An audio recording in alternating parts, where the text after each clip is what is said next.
Richard, open the door. I hate to be out on the street like this because it makes you seem so common. And I ain't common, I know that, because I got class I ain't never used. But I don't want my pastor to catch me out on the street like this.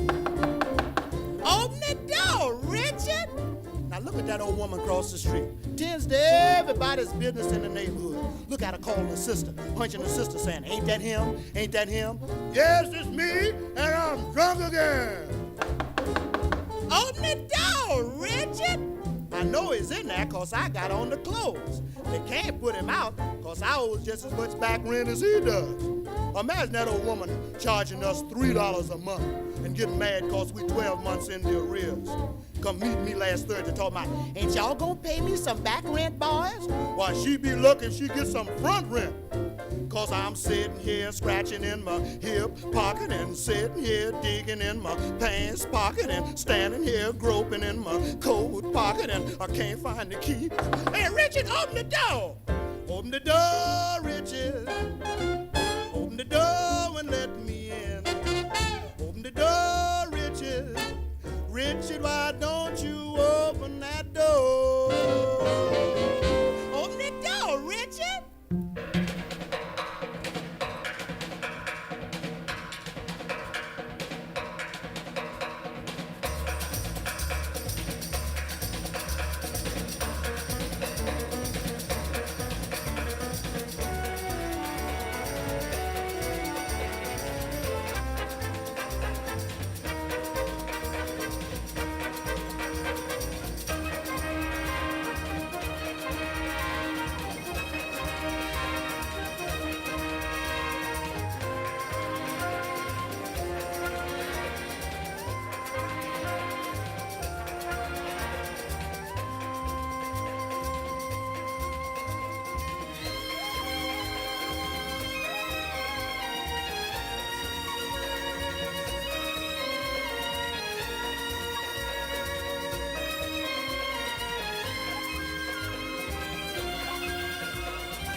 Be with you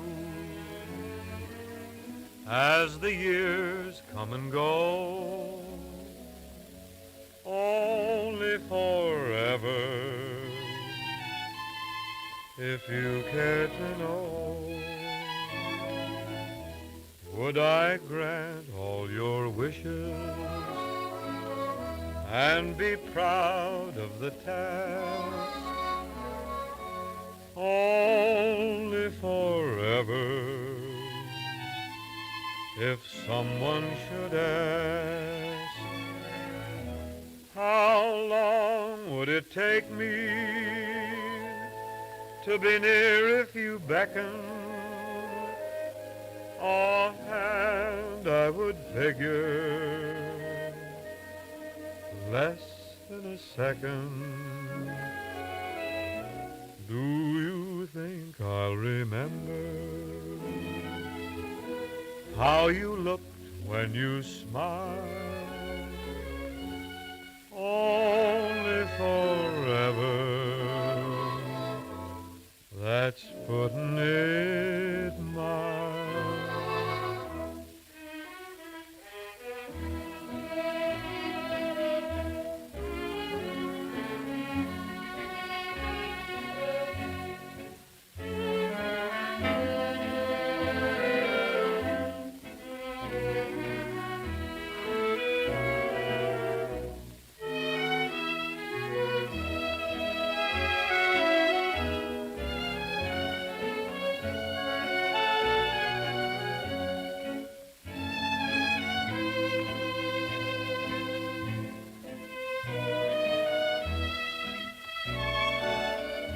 How long would it take me?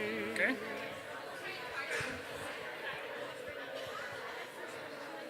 Is it already on? It's already on. Wow. I was like trying to turn it on and I just couldn't do it. It's crazy. Well, hello everyone. Good evening. Hope you're doing well. We were expecting this lecture to go about until 8:15. I want to remind everyone of a few things before we begin. This lecture is going to be recorded and it will be posted on the Berry College Chaplain's Office YouTube page. So check it out if you want to revert back to it.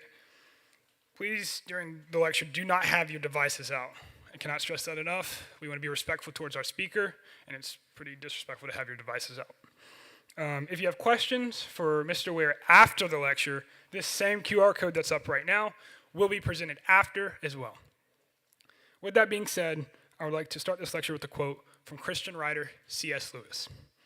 It is a serious thing to live in a society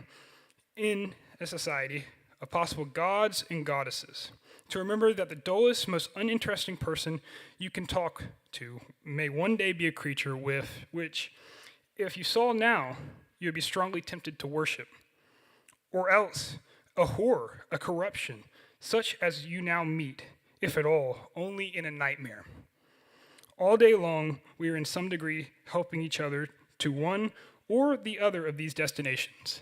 It is in light of these overwhelming possibilities, it is with the awe and the circumspection proper to them that we should conduct all our dealings with one another, all friendships, all loves, all plays, all politics.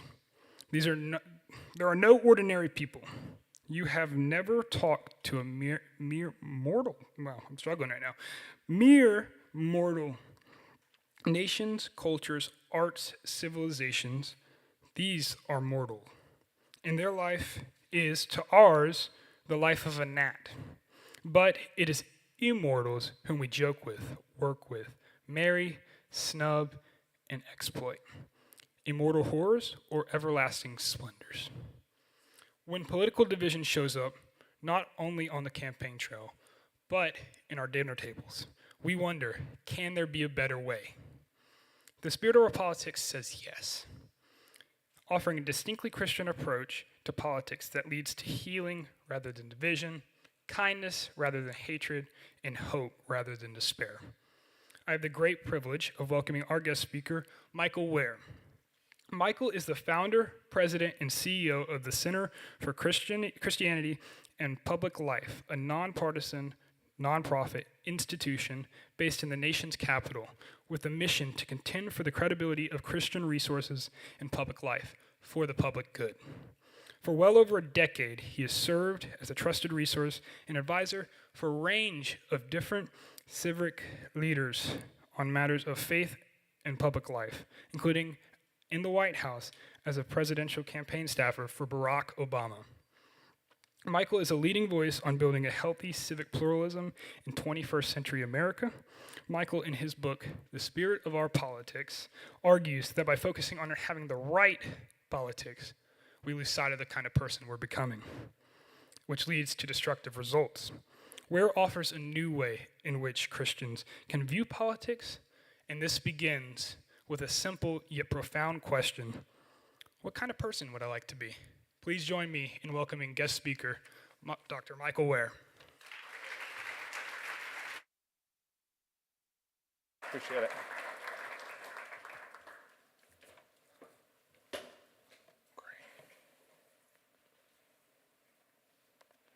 Well, I am thrilled to be back at Berry College.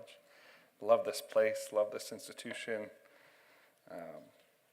So many wonderful folks serve here and so many wonderful students, and enjoyed spending time with students earlier today. And so thank you for having me. It's a real honor, especially in this season. I want to open with a story. I was maybe 5-6 years ago, I was speaking at a church in New York. And after the event, there was a reception. And head to the reception, this woman makes a beeline for me and just starts talking to me. She starts saying things like, I'm just so thankful that there's someone in Washington, D.C. trying to be faithful. D.C. must be so corrupt, so dark, so many compromises, but I'm glad you're there trying to be faithful. And the more she talked, the more I got the sense that she was glad I was in D.C. trying to be faithful, but wasn't quite sure I was being successful at it. But she was clearly a person of goodwill, and we were talking for 10, 15 minutes, and I was finally able to ask her a question. And I said, I could tell by your accent you're not from New York. What brought you here? What kind of work do you, where do you work? What do you do? And she goes, oh, well, I work on Wall Street. And I just kind of stopped and thought, we could probably have a shared conversation about challenges to faithfulness in our vocations.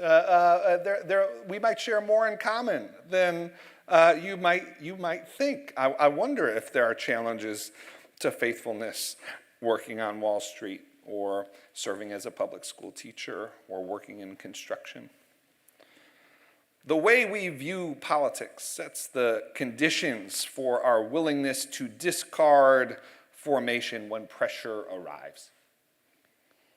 And this itself is a fatal flaw at the heart of our striving, or lack thereof, toward Christian formation. In his essay, Membership, C.S. Lewis writes, a sick society must think much about politics, as a sick man must think much about his digestion.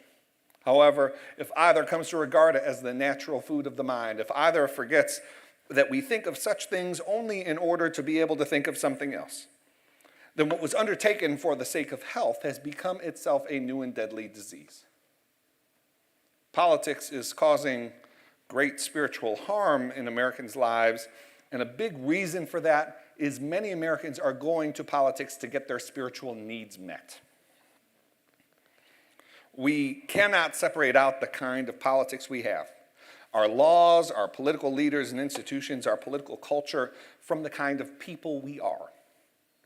Our politics is doing great harm, materially and spiritually, and if that is to change, it's vital we recognize the ways in which our politics is ours. If we were a different kind of people, our politics would be different. And so I want to talk to you today about the space politics is taking up in your life, about the space Jesus takes up in your life, about the kind of person you are and the kind of person our politics needs.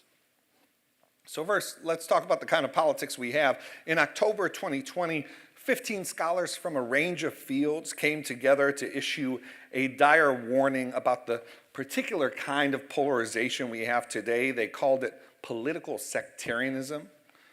Political sectarianism is the tendency to adopt a moralized identification with one political group and against another. It's upheld by three pillars. The scholars said it's a toxic cocktail made up of three primary ingredients. The first is othering, which is the tendency to view opposing partisans, those you disagree with, as essentially different or alien to oneself, to sort of place them outside of the bounds of typical normal human community.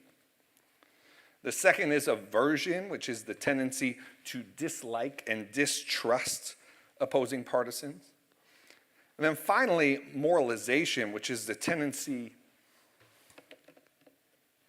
there we go, which is a tendency, and it's interesting the scholars use this term. They said moralization is the tendency to view opposing partisans as iniquitous, as opposed to merely wrong-headed. Now, what does political life look like when it runs on the fuel of aversion, othering, and a misplaced moralization? The scholars write, out-party hate has become more powerful than in-party love as a predictor of voting behavior. I'll repeat that. Out-party hate has become more powerful as a predictor of voting behavior than in-party love. In other words, political hatred has become so profound that it outstrips many individuals' desire to actually help themselves, not to mention loftier motivations like pursuing the common good. Political sectarianism is a state in which we hate our opponents so much we'll do harm to ourselves and our interests before we concede anything to them. In addition to political sectarianism, I'd like to introduce you to another concept. This one, I think, compounds and helps explain political sectarianism, and that is the term political hobbyist. Now, the political scientist Eitan Hersh at Tufts explains that a political hobbyist is a catch-all term for the person who spends a lot of time consuming news or signing online petitions or engaging online with people about this or that issue. They mistake this for actual politics, but it's not because it doesn't contribute to power building. The prototypical political hobbyist will follow all the latest national political controversies and know the ins and outs of all that intrigue, yet if you ask them how they could get involved on some issues of importance in their local community or state, where the pressure points are in their community to influence government, they have no idea. They're just caught up in the national news cycle, not actually improving anything. So this is the deal with the political hobbyist. If you ask them, are you burnt out by our politics? They'd say, yes, I'm burnt out. You'd ask them, well, how many doors did you knock on this week? How many town hall meetings have you attended? And they'd say, oh, no, I haven't done any of that, but I did spend 5 hours on Reddit last night, and I think, made some strong arguments. I think I really laid it into them. I'm burnt out from politics. Well, the hobbyist's imagination for politics is cultivated by Twitch streams, clips of shows like The Daily Show, and X threads.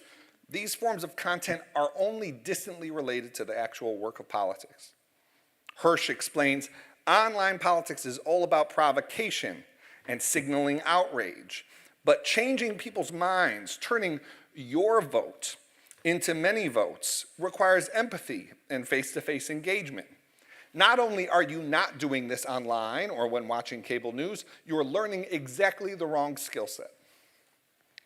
Political hobbyism is a problem because political hobbyists are, according to Hersh, making politics worse. That sounds like a problem. Hersh explains, our collective treatment of politics, as if it were a sport, affects how politicians behave. They increasingly believe they benefit from feeding the red meat of outrage to their respective bases, constantly grandstanding for the chance a video of themselves will go viral. In treating politics like a hobby, we have demanded they act that way. We, voters, people, have demanded they, politicians, act that way. Now, the average citizen is not a political hobbyist. Political hobbyists are one category of people who, in general, find in politics a form of entertainment, a method of gaining emotional satisfaction. Yet there are others who reject politics, understandably, because they do not find emotional satisfaction in it. In both cases, it is one's emotional satisfaction that is far too determinative of whether and how one approaches politics. The last term I want to introduce you to this evening to set some political context, some cultural context for our conversation, is a term I coined and introduced in the spirit of our politics. The sociologists Christian Smith and Melinda Lundquist Denton introduced the term moral therapeutic deism in their 2005 book, Soul Searching: The Religious and Spiritual Lives of American Teenagers.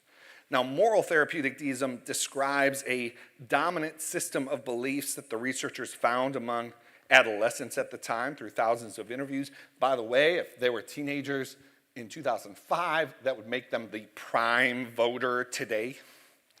The research sparked concern among many, particularly conservative Christians, since MTD, moral therapeutic deism, is made up of beliefs that are not necessarily Christian, but seem to fit comfortably in the culture of many churches and Christian homes.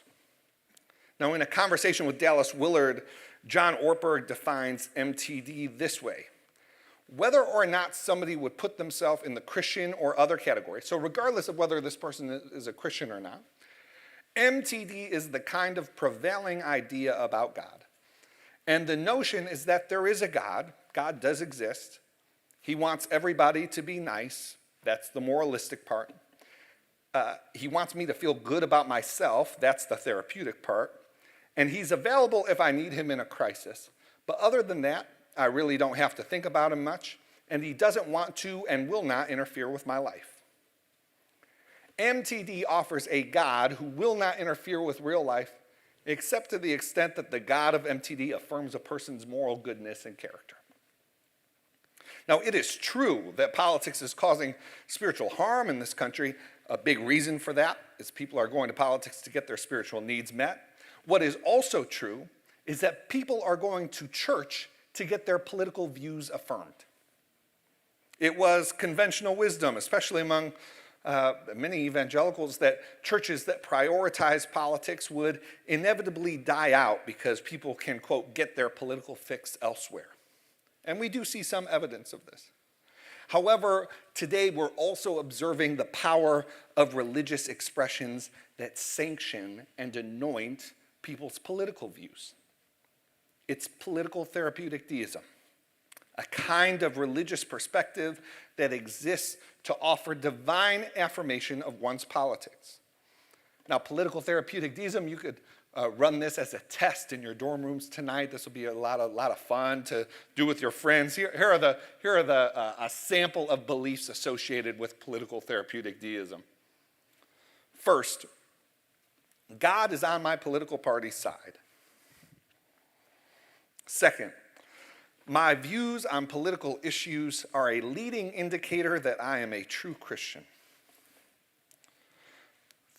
Third, my actions in politics are justified in light of God's general approval of my politics. Fourth, I do not understand how other Christians could vote for my candidate's opponent. And then fifth, it is clear and obvious to me which political issues are most important to God. Now, while the 20th century saw the rise of seeker-sensitive churches, we are seeing today politics-sensitive churches, churches that are making decisions to either repel or affirm people's political beliefs. Some churches are attracting and losing members on the basis of their political appeals or lack thereof. Our political culture is both infecting the culture of our churches and making it more difficult to see the ways our faith can help us to reject and renew our toxic politics. The very antidote our faith provides is made anathema because it threatens what we really actually trust. And so to begin this talk, I've offered some ways of thinking about the state of our politics. But of course, this account only skims the surface of our political disrepair. Much more could be said. We could talk about various policies and sociological and economic facts. The structures and policies of our politics are incredibly important. But what I've begun to make the case for here by sharing with you about political sectarianism, political hobbyism, political therapeutic deism, what I've become convinced of after 17 years of experience working in politics is that the state of our politics is a reflection of the state of our souls. The kind of people we are has much to do with the kind of politics we have.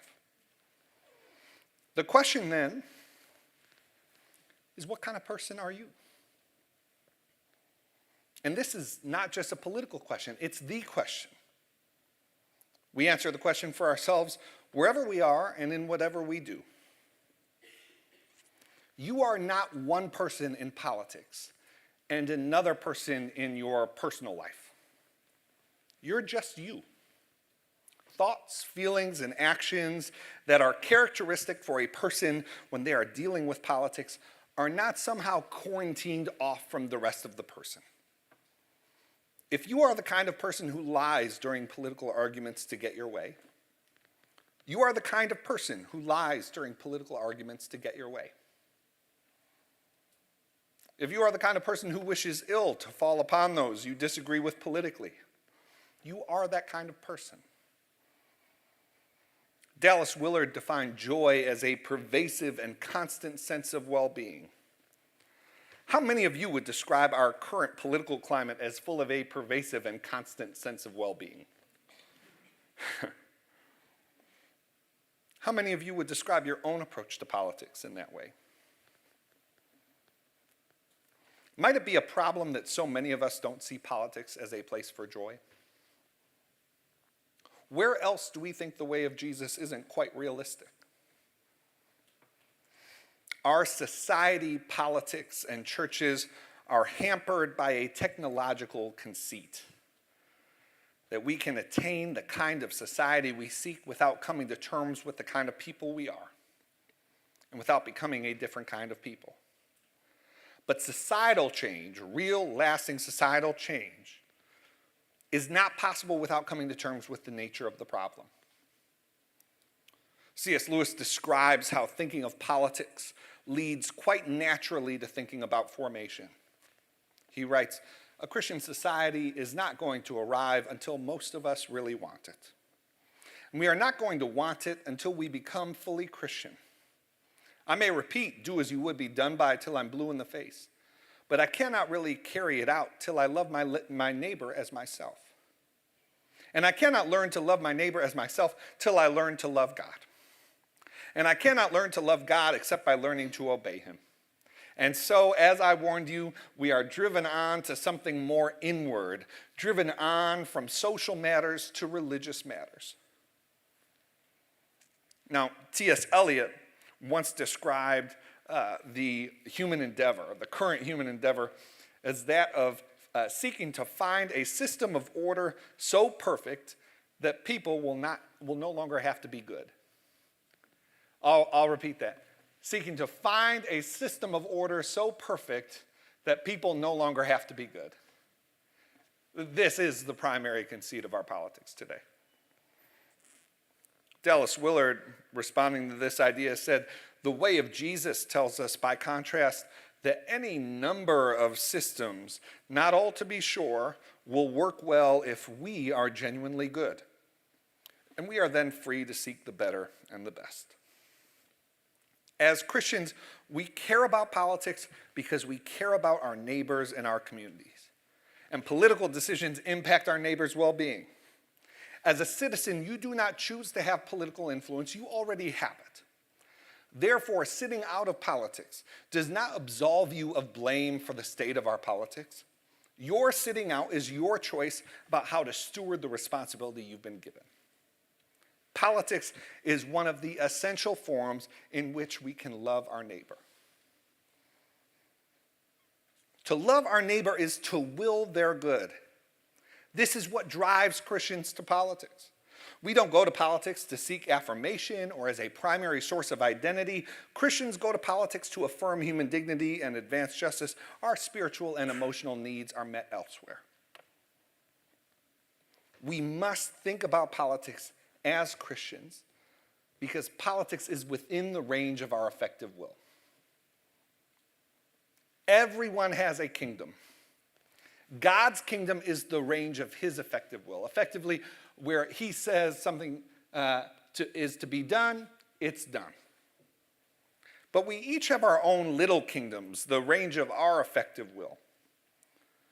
Dallas Willard wrote, "As a disciple of Jesus, I am with him by choice and by grace, learning from him how to live in the kingdom of God." This is the crucial idea. That means how to live within the range of God's effective will, his life flowing through mine. Another important way of putting this is to say that I am learning from Jesus to live my life as he would live my life if he were me.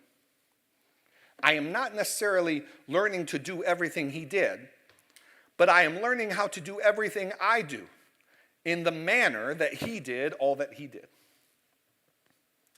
The eternal kind of life that Jesus offers is life with him, learning from him how to live in the kingdom of God now. Such a life is not the burdensome end of a trade in return for which we get access to heaven when we die. This is vital to understand. The heavy burden is not following Jesus in this life. The heavy burden is life outside of the kingdom of the heavens. The burden is attempting to manage our lonesome kingdom alone, endlessly seeking to make things happen. 1 John 5, for this is the love of God, that we keep his commandments, and his commandments are not burdensome. For whatever is born of God overcomes the world. And this is the victory that has overcome the world, our faith. So it is you, the real you, where you live with your responsibilities, with your experiences, that God wants, and he wants all of you.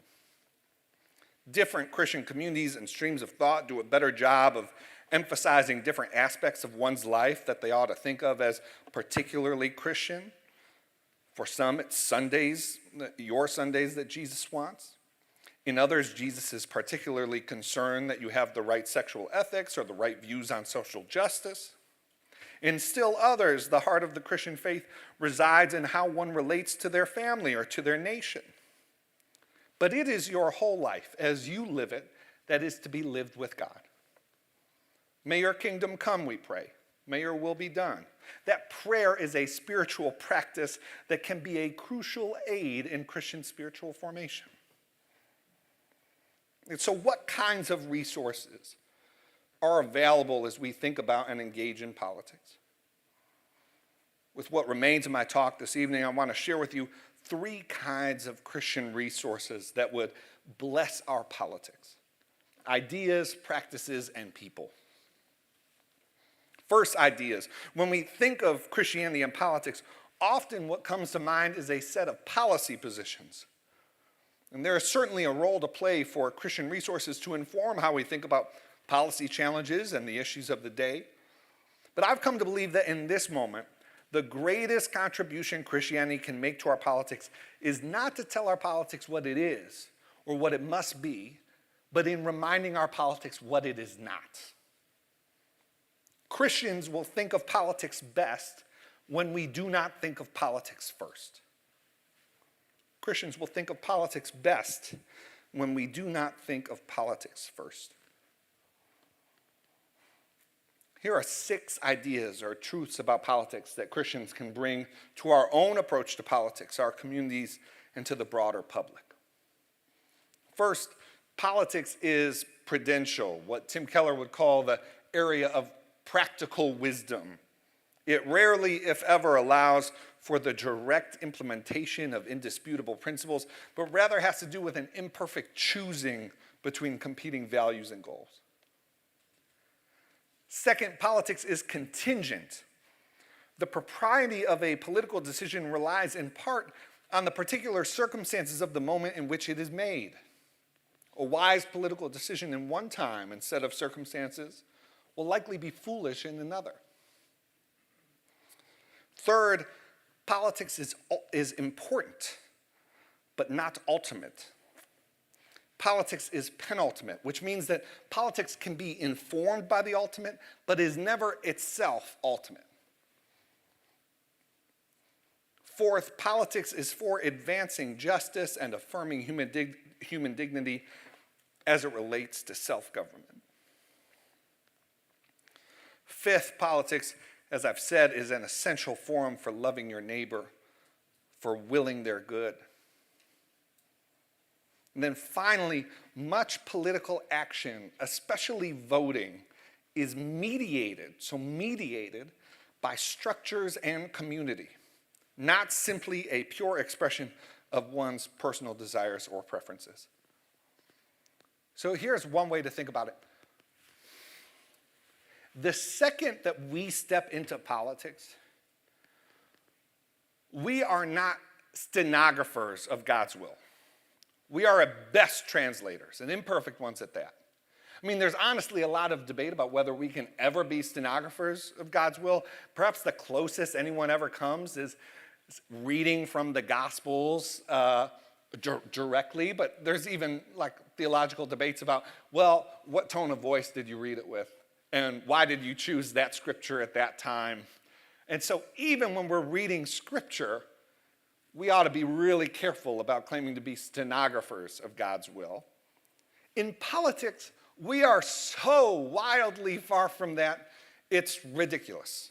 The history of public policy in this country and everywhere else is a history of unintended consequences. A history of people even pursuing intentions in one direction for 20, 30 years, achieving what they wanted to achieve, and only months later, a few years later, coming to realize that not only did what they do have unintended consequences, their intentions weren't even right. They realized, I don't know how I missed it, but I should have been paying attention to this as well. Or I thought that pressing this lever would move this that way, but instead it moved this the other way.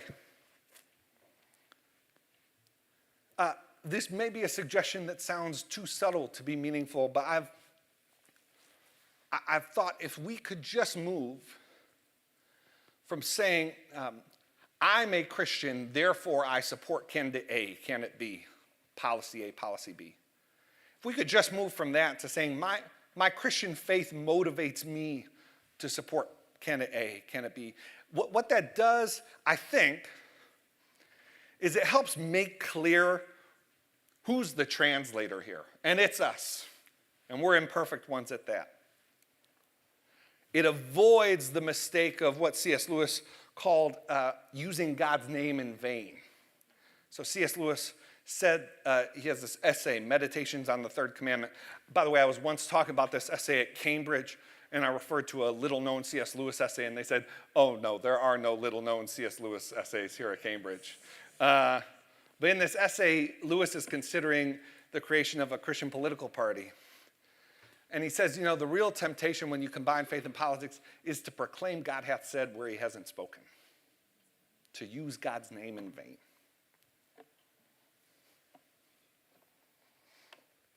So these 6 ideas about politics, I think, can lead to humility, curiosity, and grace. They undermine political sectarianism. They'll direct us away from political hobbyism and political therapeutic deism. The second set of gifts Christianity has to offer our politics are practices. Now, I could and have given talks entirely on this subject. It's a major focus of my book, The Spirit of Our Politics. But I'll offer here just a word on practices and share a few practices that I believe are especially helpful in this moment.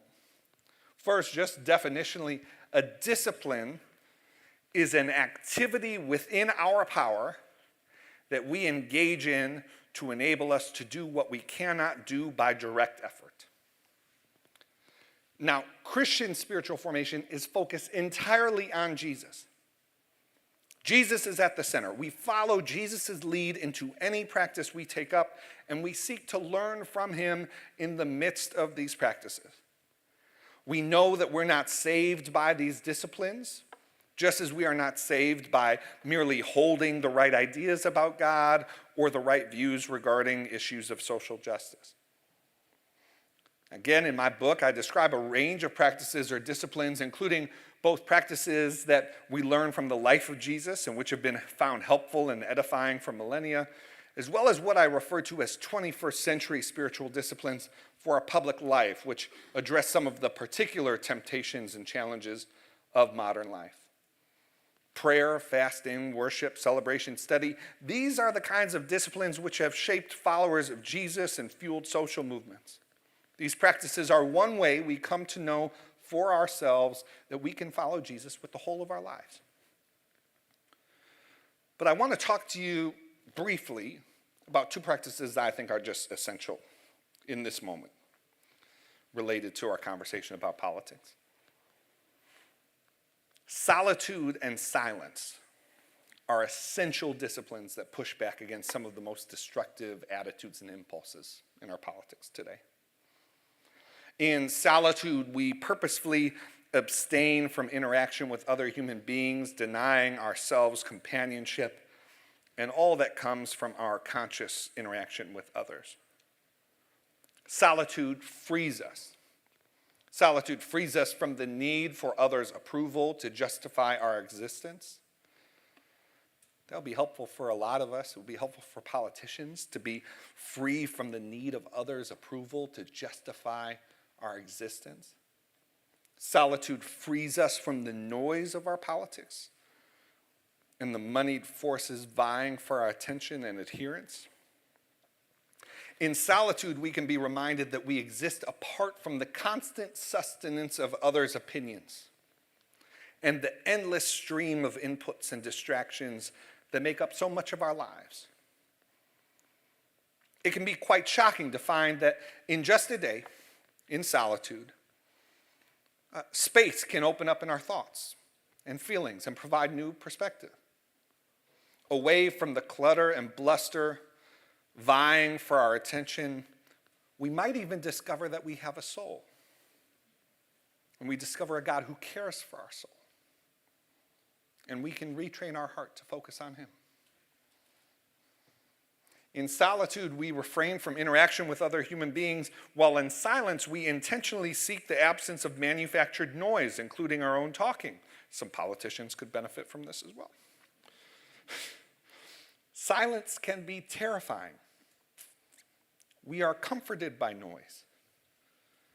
Different noises make us feel fun, productive, in control, alive. But what do we hear in the silence? Who are we there? In silence, we also refrain from talking. And there is so much confusion and delusion in our politics. And one reason for that is we're so busy arguing ourselves and others into this or that position in favor of this or that candidate, all while avoiding what might happen to our conception of the way things are if we just stopped asserting our will for a moment, making our arguments about what must be. In silence, we can hear God. We can receive what God has for us. And so solitude and silence are disciplines that can break the chains of performance. They provide separation from the never-ending assessments of others and the unthinking adjustments we make in response to social cues and requirements. They help us reset our social and political tendencies. I think they'll help us reassess our behavior and outlook in the social realms and can help us identify where we didn't see God and where we didn't invite him. We may realize how often the impulses of aversion, othering, and moralization, not to mention anger, resentment, pride, and fear, are incited by our political and social environment rather than inherent and unavoidable responses to reality.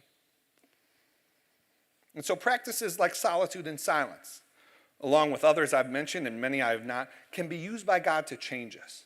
We will find ourselves capable of serving others, even in our political life, in powerfully loving ways. And this brings me to the third category that I want to talk about this evening, and that is people, the kind of people we are. And to help in this discussion, I want to tell you about a specific person. In 1986, Harvard psychologist Robert Coles was working on a book, The Moral Life of Children. And in the book, he describes his theories about why children behave the way they do, and he talks about the id, the ego, and the superego, how they interact with one another. And yet all of his theories were confounded by one little 6-year-old girl by the name of Ruby Bridges. Now, at age 6, Ruby Bridges was the black student who initiated school integration at the William Frantz School. The school was integrated as part of the response to the Supreme Court's decision in Brown versus Board of Education. That decision was made in 1954, just months before Ruby's birth. By 1960, integration was required in Louisiana by a federal court order. but it continued to face intense resistance from both public officials and white citizens. For months, Ruby was escorted by 4 federal marshals as she made her way to her local public school. For nearly a full school year, she was the sole student at William Frantz, as white families boycotted, refusing to send their children to school with a black student. Every day, marshals escorted Ruby through a mob of angry people who would curse her, shout racial slurs, and hurl death threats. On Ruby's second day of school, an adult woman threatened to poison her. On another day, a woman stood along Ruby's route to school displaying a black doll in a wooden coffin. As the story of what Ruby was doing in Louisiana became better known, Robert Coles traveled to New Orleans to meet her. He wanted to understand how a little girl could be doing what she was doing. And after a period of trying to apply various psychological theories to explain Ruby's behavior, Coles came upon an interesting bit of information from one of the teachers at the school who he interviewed, and this is what the teacher told him. She said, "I was standing in the classroom, looking out the window, and I saw Ruby coming down the street with the federal marshals on both sides of her. The crowd was there shouting as usual. A woman spat at Ruby, but missed. Ruby smiled at her. A man shook his fist at her. Ruby smiled at him. Then she walked up the stairs and she stopped and turned around and smiled one more time. You know what she told one of the marshals? She told him she prays for those people, the ones in that mob, every night before she goes to sleep." Well, Coles had to follow up on this. Prayer wasn't one of his psychological theories that he'd considered in his work. And so he went and asked Ruby about this, about how she could pray for those people. And Ruby said, "I go to church every Sunday, and we're told to pray for everyone, even the bad people. And so I do." Coles continued to press Ruby so he could continue with his analysis, and she told him, "They keep coming and saying the bad words, but my mama says they'll get tired after a while, and then they'll stop coming. They'll stay home. The minister came to our house, and he said the same thing, and not to worry, and I don't. The minister said God is watching, and he won't forget, because he never does. The minister says if I forgive the people and smile at them and pray for them, God will keep a good eye on everything, and he'll be our protection." Well, Coles thought he sensed doubt in Ruby's voice because she said what the minister said, but didn't say what she believed. And so he pressed her and said, "Do you believe the minister?" And she replied, "Oh, yes. I'm sure God knows what's happening. He's got a lot to worry about, but there is bad trouble here, and he can't help but notice. He may not rush to do anything, not right away, but there will come a day like you hear in church." Now, Coles continued his psychological analysis, but couldn't make much headway with his existing theories. Years later, he recalled conversations with his wife about Ruby and reflected that the more he sought to impose some scientific or psychological theory on Ruby, the more his wife would point out the deeds Ruby managed, what she actually accomplished. And so before you're tempted to hand wave away what Ruby did, I hope you'll consider that Ruby might be just the kind of person Jesus had in mind when he said, "Truly I tell you, unless you change and become like little children, you will never enter the kingdom of heaven." Remember, it was Ruby, confident in the promises of God, who did the thing for which others only had fancy talk and explanations. The power of the knowledge that Ruby had about God is most evident not in theory, but in her action. That is more difficult to dismiss. And so, what do you really believe about God and his world? How might that knowledge lead you to act in ways which confound the upside-down ways of our politics? Where you are right now, What might it look like for you to bring Jesus with you to public things in such a way that the startling answer, the reason, the explanation for your behavior is genuinely, I believe in Jesus? When I think of Ruby Bridges, I think of a Norman Rockwell painting of her titled The Problem We All Live With. The painting depicts little Ruby in a white dress with a bow in her hair, carrying school supplies. She's walking, surrounded by 4 federal marshals. On the wall behind her is a graffitied racial epithet and the letters KKK etched into the wall with the remains of a thrown tomato on the sidewalk alongside the wall.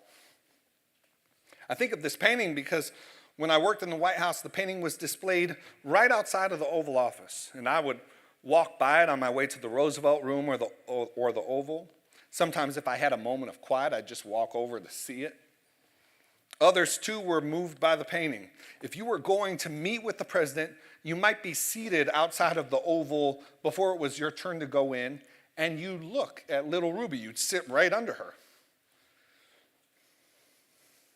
Everyone who meets with the president has something burning in their heart that they want to say, that they think is important. But even the boldest can wilt under the pressure. The Oval Office is intimidating. The reason it's an oval is because you walk in, they close the door, you look around and you go, I can't find the door. Where did the door go? I may never get out of this place. But I know stories of people who, as they felt the pressure, unsure of themselves and their qualifications to do what they'd been called to do, what people were counting on them to do, looked at Ruby Bridges and thought, if she could do what she did, certainly I can have the courage to stand for what I believe is right. This is a photo of President Obama. There's the Norman Rockwell painting, and that's Ruby Bridges. Imagine that. 50 years later, adults who had an audience with the president to advocate for their vision of the public good were inspired and emboldened by the faithfulness of a 6-year-old girl. It seems improbable now, with our politics as sick as it is, our illusions dispelled and our plans thwarted. The old political answers that once captivated our attention now seem so inadequate. There is such disappointment, such cynicism, and it can feel like we've reached our end. What future is there for our politics, for our churches, for us? When will our politics provide us with the right answers? And it is there at our end that we find a new beginning. What if we stopped contorting ourselves to fit a politics that is not serving us? What if we stopped taking our cues from a politics that makes us so small? Our politics has no answers that it does not first receive from us. And at the center of our faith is not a series of right answers, but a person, a life. And this is what we have to offer our politics, the kind of person we are. If you want to change our politics, this is where you'll start. It really is the answer hiding in plain sight. If we want a better politics, we need to become a different kind of people. And so let me close with this. A few years ago, I received a call from a friend. Now, this friend has a significantly different approach to politics than I do, though we agree on much, including human rights and religious freedom. When she called, I expected, usually when she calls me, there's a human rights crisis somewhere and we need to pull together a meeting, or she wants to get a letter together or something, but this call was different. Instead, she calls me and says, Michael, I know this is a little out of the blue, but I was hoping you might find the time to meet with my daughter. She's in college now, and she's been deeply troubled by what's happening in our politics. And while I've tried to explain it, she just doesn't understand the work I do. My friend, a longtime political advocate, her work was in political advocacy and sometimes in campaigns. And she said, my daughter just doesn't understand how the values I raised her with comport with the work I do. And I know my friend to be seeking to live an integrated life. I know her to be a deeply faithful person. But some of you may know, some of you may have been in this place. Sometimes parents have answers that their kids just don't buy. And that's the place that my friend was at. She said she's no longer attending church. She's struggling in her faith. She said, I want her to meet with a faithful Christian who just has a different approach to politics than I do. And then this is the line that got me. She said, Michael, to be honest, I no longer care all that much about the future of my daughter's politics. I just want her to start going to church with her family again. Now, oddly, perhaps this conversation was one of the most hopeful I've had in recent years. Here was someone who had invested their professional life in political advocacy, but who nonetheless was willing to set aside their politics out of love for their daughter. How many of us would do the same? How many of us would say we'd prefer to lose in our political ambitions if it meant others might draw closer to Jesus? How many of us would say we'd prefer to sacrifice political advantage if it meant we might draw nearer to Jesus? I know I won't be talking to everyone in the room when I say this, but I know I'll be talking to some of you. And I want to encourage those of you who are struggling right now.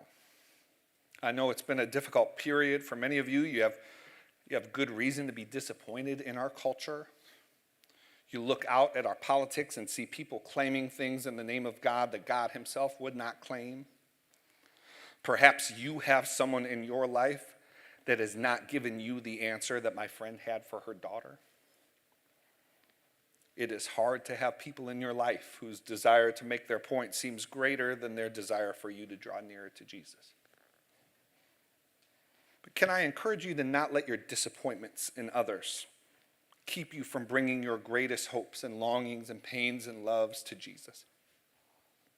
He is fit to bear those burdens. Look past those on the right and left who use the name of Jesus as a pretext for their politics, as fodder for their self-aggrandizement, as cover for their abuse, and look instead to Jesus himself. Over and above the clanging cymbals and the daunting hypocrisy, the false idols and the broken promises, Jesus' life remains clear and available to all who earnestly seek him. He is the founder and perfecter of our faith. Jesus is, Dallas Willard wrote, simply the brightest spot in the human scene. And he's right there shining. What our politics needs most, we have in Jesus. Benjamin Mays, that great preacher and teacher, leader of the 20th century, president of Morehouse, said in 1951, it isn't more light we need, it isn't more truth, and it isn't more scientific data. It is more Christ, more courage, more spiritual insight to act on the light we have. We are in a political season that is rife with grand claims and destructive manipulation. And there is much that might obscure your vision. Keep your eyes fixed on Jesus, the bright one. Go to Jesus with your heart. And then go out with Jesus at your side, out into the world, out into our politics, as a blessing to those you come across, for the good of the public and for the glory of God. Thank you.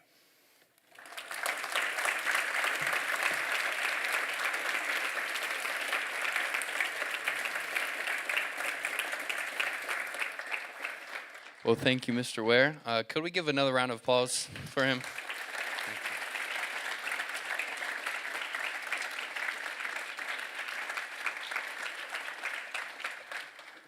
So now, with the rest of our time, we will move on to the Q&A. And so I will begin with our first question. So here it says, how should Christians approach our two-party system? Yeah. Well, this is a good question. And, it is just kind of, I'll give these lectures on, spiritual formation and kind of people we are. And typically, like, the first question will be, like, okay, I'm going to, like, work on that. Like, in the meantime, what vote puts me on Jesus' good side? How do I, what's like the minimal, how do I pass the test? And then it's, so let me say a few things, and if you don't mind, I'll also just address voting, because it's embedded in the question. The crisis for Christians is not that we're politically homeless. The crisis is that we ever thought we could make our home in politics at all. The problem comes in when Christians are going to politics seeking affirmation, seeking identity, as opposed to approaching our politics, our candidates, as vehicles, particularly our political parties, as vehicles for mediating difference. So this is the thing. It works super well for our politicians and for political parties to try to get you to treat them as brands and as identity statements, to get you to treat them as if by affiliating with them, registering as a Democrat, Republican, voting for any of them, means that they now represent you, that you are sort of hitched to everything that they say and do. That works easy for them, because then you'll just follow them around wherever they lead. You'll think, well, I already like put my chips in. That I guess I don't really agree with this, but I guess I need to go along with it. But that's not what when you register to join a political party, there's no fine print writing at the bottom of the form that says, I hereby sign over my conscience to every jot and tittle of the party platform. You join a political party to influence the party. You don't join a political party for the party to influence you. And so that's how we approach the two-party system. I think both of our political parties need more faithful people who don't take marching orders from the party, but are there to influence the party, to try and make it better in the limited way that we have resources to do so. I think third parties can be, we have a system that strongly disincentivizes third parties, but if you are committed to building something new with a third party, I don't say I generally advise against that. And so that's how you could be involved. If I could just say about voting, I get this idea sometimes talking with folks about voting. It's as if people think they walk into the voting booth, close the curtain behind them, stare at the options, have to figure out this impossible math problem, make whatever decision they have to, open the curtain, walk out, and Jesus is standing there waiting for them, and he wants an explanation. What happened in there? And so people need to fumble and try and explain this. Jesus understands our politics just fine. You don't need to explain our politics to Jesus. Your vote is not a pure, unmediated expression of your most personal desires. That's just clearly not what a vote is. There's all of this rhetoric. You can be. I can understand people thinking that's what it is, because all of our rhetoric around voting is stand up for your voice and make sure you're represented and make sure your voice is heard. The problem is that people get in the voting booth, look at the options and go, I don't see my voice here. What a bait and switch. No, your vote is something that you can steward in its limited way towards the love of your neighbors.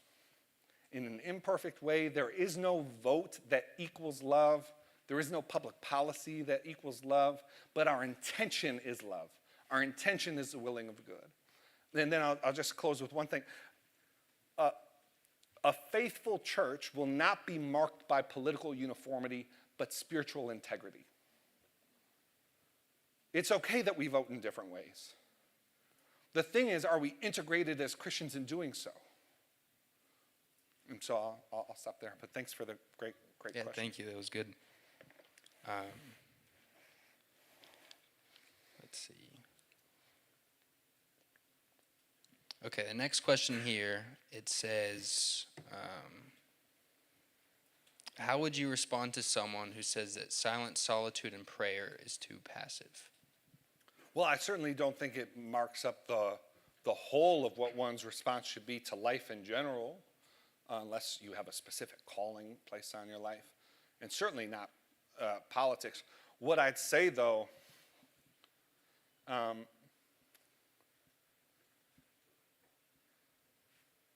is that silence and solitude can be crucial aids in helping you to direct your action. In the same way that, Sabbath is a number of things. It's a recognition that Jesus is Lord. It's a recognition that,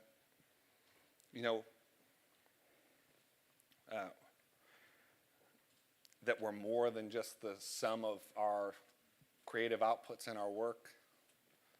But it's also, look, this is, when people read about Jesus being tempted by the devil, they sometimes read about him fasting for 40 days as if that was like God forcing Jesus to go on like final boss level mode. Like, not only are you going to be tempted by the devil, but you're going to be at your weakest state possible. I'm going to make you fast, and then you're going to be like so weak, and then you're going to be tempted by the devil, and he's going to get you right when you're at your weakest. And so if you're able to stand up, it must mean like you're really something special. Instead, I believe that Jesus fasted for 40 days because he knew he was going to be tempted by the devil, and he wanted to ground himself in reliance on the Lord. That's why when the devil tempts him, he says, man does not live on bread alone, but from every word that comes from the mouth of the Lord. And so these so-called passive spiritual disciplines, they're actually about inviting the Lord to do what we could not do by ourselves, through our own power. And then I just say, tell Dr. King that the spiritual disciplines were passive. Tell Dorothy Day the spiritual disciplines were. Tell Bonhoeffer, that just does not match the history of Christian testimony and witness, not just in Scripture, but in 2,000 years of human history of people interacting with the Spirit of God. Thank you. The next question here, it says, practically speaking, how do you stay hopeful given the apparently decreasing capacity for dialogue in our culture of outrage? Yeah, a couple things. One, it's really important to be in real community, real people. If you're looking for hope about how people can get together, and you're not going to find it online typically. I know there are some exceptions, and Godspeed. But get to know people who are actually doing the work, not just talking about it. Get to know people who are in the trenches. That can help. At the Center for Christianity and Public Life, we just have, I just have this incredible blessing to have placed myself in this situation where we do public work, so public advocacy, think tank work, advancing Christian resources for the good of the public. But part of what that means is not just to be in the idea realm, but to be working with actual people. So we do public imagination work. We also do Christian civic formation work, which is working directly with Christian civic leaders and aspiring leaders. So we run a 9-month fellowship program with people who are best-selling authors and members of state cabinets and in public service in all kinds of ways, who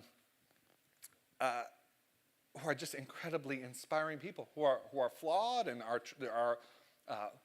struggle with work decisions and all kind of things, but they're trying to live a full, whole life in and under the Spirit of God.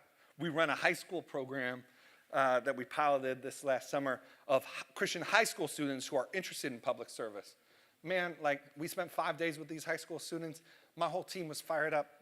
We still haven't touched the ground. These students were so amazing. And so it's just helpful to be politics. And thinking about politics, it doesn't have to be an individualistic endeavor, and doesn't always have to be based on, conflict.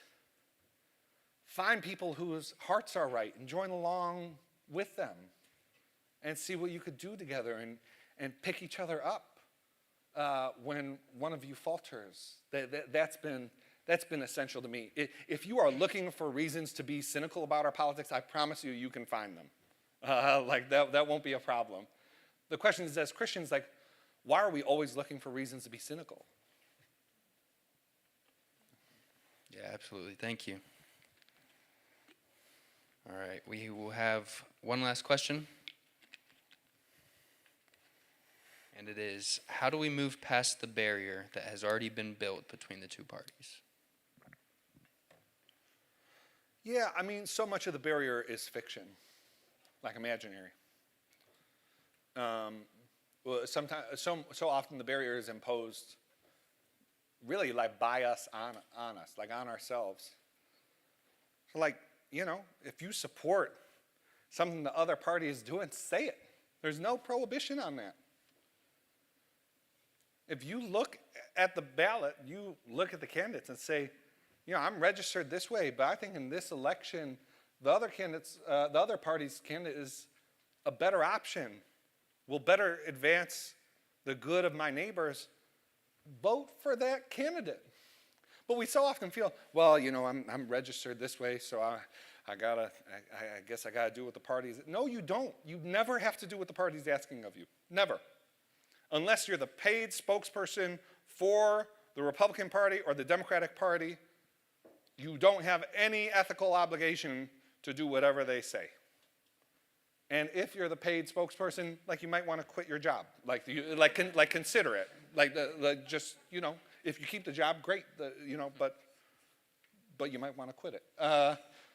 And so, you know, we just need to be. Look, it is not safe for Christians to engage in politics with our feet planted in politics.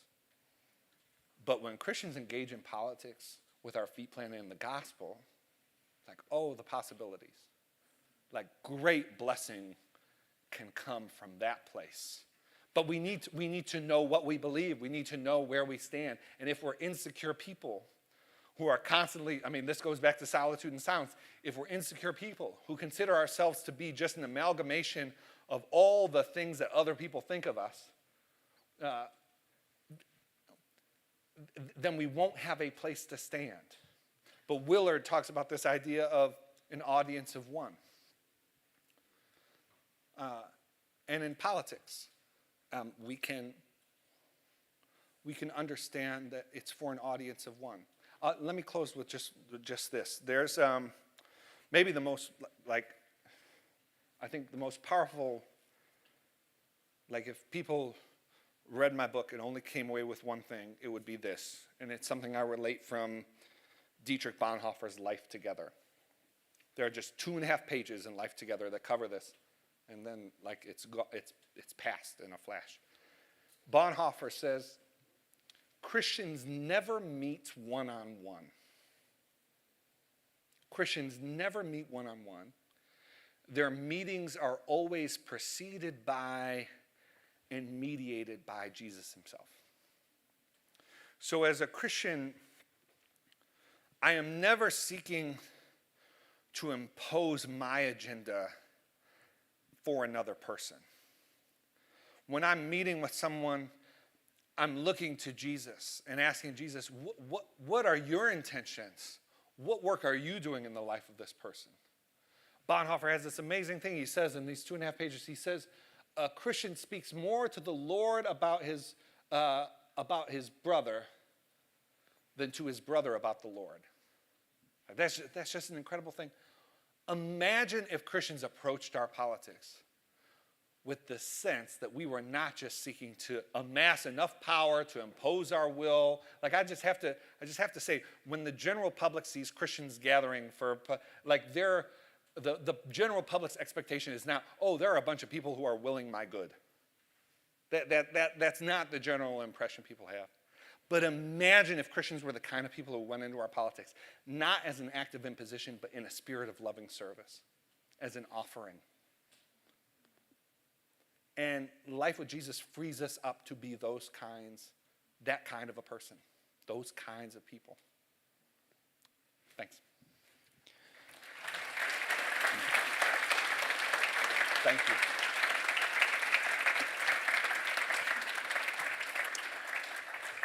Well, thank you again, Mr. Ware. Before y'all go, I just have a couple announcements. Those of you who haven't gotten your CE credit checked, make sure you do that. Get that done before you leave. Also, Mr.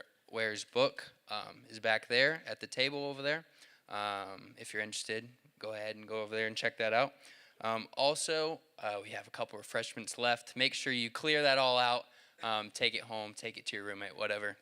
And lastly, could we give another round of applause for Mr. Ware?